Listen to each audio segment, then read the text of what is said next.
எனக்கு நல்லா இருக்கீங்களா? எனக்கு நல்லா இருக்கீங்களா? கொங்கு மண்டலம் குறிப்பா கோவைனாலே ஒரு சிறப்பு இருக்கு. இங்க இருக்கிற மக்கள்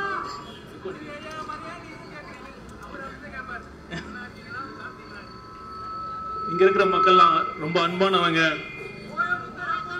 பாசமானவங்க, மரியாதையானவங்க, அதுக்கு மேல கடின உழைப்பாளிகள்.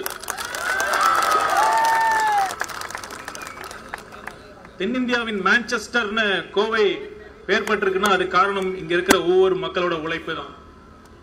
அதனால இந்த நானும் கொங்கு மண்டலத்துல சேர்ந்தவங்க தான் சொல்றதுல ரொம்ப பெருமைப்படுறேன். இப்ப பாத்தீங்கன்னா திமுகவும் எஸ்ஐஆர் எதிர்த்து போராடுறாங்க, தமிழக வெற்றி கழகம் எஸ்ஐஆர் எதிர்த்து போராடுறாங்க. இன்னும் புரியலையே அப்படின்னு உங்களுக்கு எல்லாரும் மக்கள் யோசிப்பாங்க. திருட என்ன தெரியுமா பண்ணுவான்? கத்திக்கிட்டு ஃபர்ஸ்ட் அவன் தான் திருட திருட திருட்டு திருடுன்னு சொல்லிட்டு போவான்.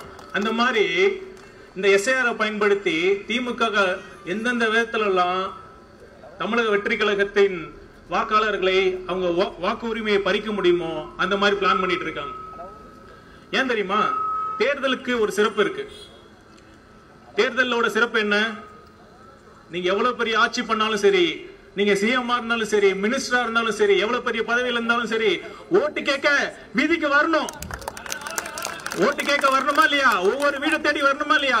அப்ப நம்ம கேள்வி கேட்போம்ல, அதுதான் அவங்களுக்கு பயம். நம்ம கேள்வி கேட்போம்ல, கேள்வி கேட்டா அவங்க பதில் சொல்ல முடியாதுல்ல, அதுதான் அவங்களுக்கு பயம். இப்ப ரமேஷ் சொன்ன மாதிரி, முன்னாடி சொன்ன மாதிரி, கடைசியா பேசுறவங்களுக்கு ஒரு பிரச்சனை இருக்குன்னா எல்லா விஷயத்தையும் முன்னாடியே பேசிடுவாங்க. இருந்தாலும் சில விஷயங்கள் அவங்ககிட்ட சொல்ல விரும்புறேன். ஏன்னா தமிழக வெற்றி கழகத்தின் தொண்டர்கள்லாம் கொள்கை கோட்பாடு எல்லாம் இன்னும் அவங்களுக்கு எல்லாம் சரியா பழக்கப்படுத்தல, இன்னும் ரசிகர்களாகவே இருக்காங்க அப்படின்னு சொல்லிட்டே இருக்காங்க. அது கண்டிப்பா இல்ல. நாம கொள்கை கோட்பாடு அறிந்த கொள்கை தளபதிகள். அதை நம்ம எப்பவுமே ஞாபகம் வச்சுக்கணும். இப்ப இந்தியாவோட சிறப்பு என்ன?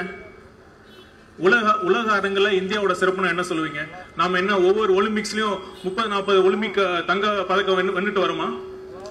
இல்ல நோபல் பிரைஸ் வருஷம் அறிவிக்கிறப்ப இந்தியாவில இருந்து நோபல் பிரைஸ் கிடைக்குதா? அப்படி இருந்து இந்தியாவோட பெருமை என்ன? உலகின் மிகப்பெரிய ஜனநாயக நாடு இந்தியா. அதுதான் இந்தியாவோட பெருமையே.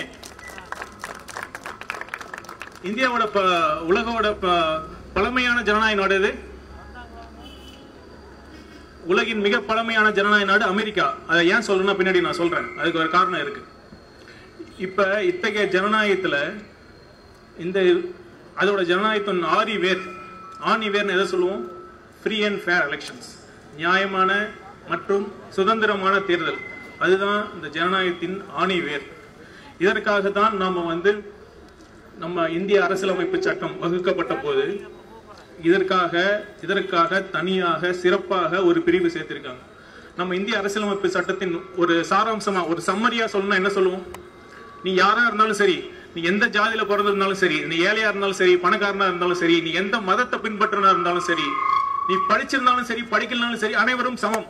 அதுதான் இந்திய நம்ம கொள்கை தலைவர்கள் ஒருவரான நம்ம அம்பேத்கர் நமக்கு வழங்கிய இந்திய அரசியலமைப்பு சட்டத்தின் சாராம்சம். அதன் நீட்சியாதான் சட்டப்பிரிவு 326 படி யுனிவர்சல் அடல்ட் பிரான்சைஸ், அதாவது அனைவருக்கும் சம ஓட்டு தான். இப்ப படிச்சிருந்தாலும் சரி, படிக்கலனாலும் சரி, ஏழையா இருந்தாலும் சரி, பணக்காரனா இருந்தாலும் சரி, எந்த ஜாதி பின்பற்றினாலும் சரி, எந்த மதத்தை பின்பற்றினாலும் சரி, ஆணா இருந்தாலும் சரி, பெண்ணா இருந்தாலும் சரி, உங்களுக்கு எல்லாத்துக்கும் ஓட்டு உரிமை இருக்கு. இதுதான் இந்த அடிப்படையான ஜனநாயகத்தின் அடிப்படை கோட்பாடே இதுதான். இந்த அடிப்படை கோட்பாடை இந்த சிதைக்கும் விதமாக இந்த எஸ்ஐஆர் கொண்டு வரப்பட்டிருக்கிறது. நீங்க பாத்தீங்கன்னா சுதந்திர இந்தியாவில் இந்த ஜனநாயகத்துக்கு எதிராக பல்வேறு காலகட்டங்களில் பல்வேறு விதத்துல ஒரு த்ரெட்ஸ், ஒரு அச்சுறுத்தல் வந்துட்டு இருந்தது. அதோட சமீபத்திய வடிவம் தான் இந்த எஸ்ஐஆர். இத நீங்க நல்லா புரிஞ்சுக்கணும்.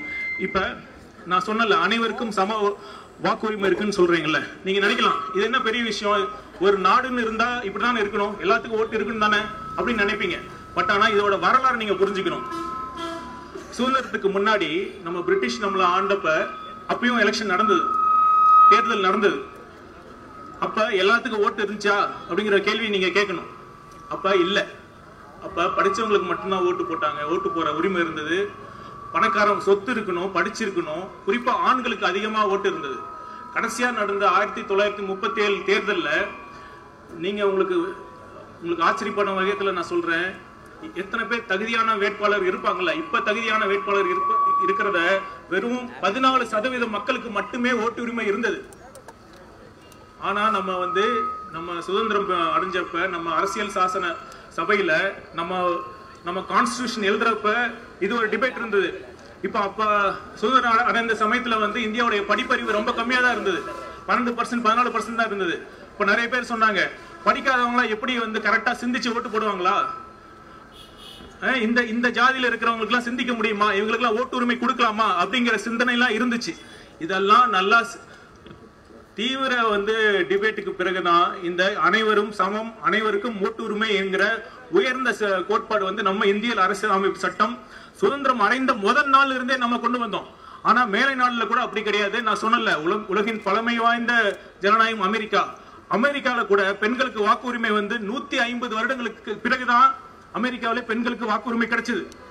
அதே மாதிரி 180 வருடங்களுக்கு பிறகுதான் அனைவருக்கும் வாக்குரிமை கிடைத்தது. இத்தகைய சிறப்பு வாய்ந்ததுதான் நம்ம வாக்குரிமை.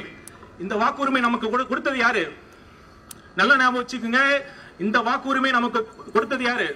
நம் இந்திய அரசியல் அமைப்பு சாசனம், நம்ம கான்ஸ்டிடியூஷன் தான் நமக்கு இந்த உரிமையை வழங்கியிருக்காங்க.